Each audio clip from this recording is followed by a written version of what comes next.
Let's talk about financial statements. Actually, there are 3 statements in a set of financial statements. There's an income statement, a balance sheet, and a cash flow statement. So they are not tax returns. They are prepared much more frequently, quarterly at least, monthly if you can, certainly annually. And they're probably the best way to understand how your business is performing, which is why investors and lenders will typically ask for them. So let's talk about them. An income statement. It's often called a profit and loss or P&L statement as well. And what it shows is the revenue or sales related to the business over a period of time.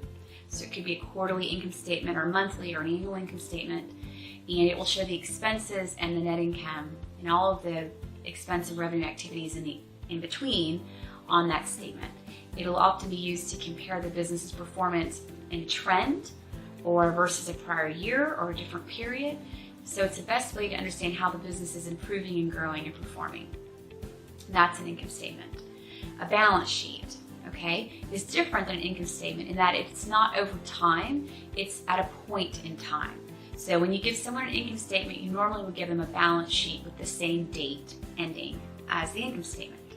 So a balance sheet has assets, liabilities, and equity on it, right? And all of those 3 pieces of your business are important, again, in understanding how the business is growing and performing.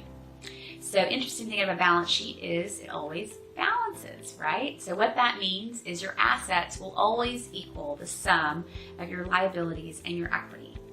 All right, and your accounting system will manage those balances based on the activity throughout the periods. For example, if you buy a computer, your cash balance will go down and your equipment balance will go up.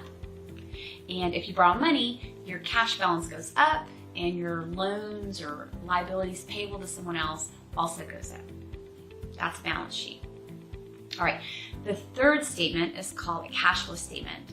And it basically shows the sources and uses of cash in your business and how cash moves throughout your business based on the activities in the period. Now it also ties together the balance sheet and the income statement very tightly.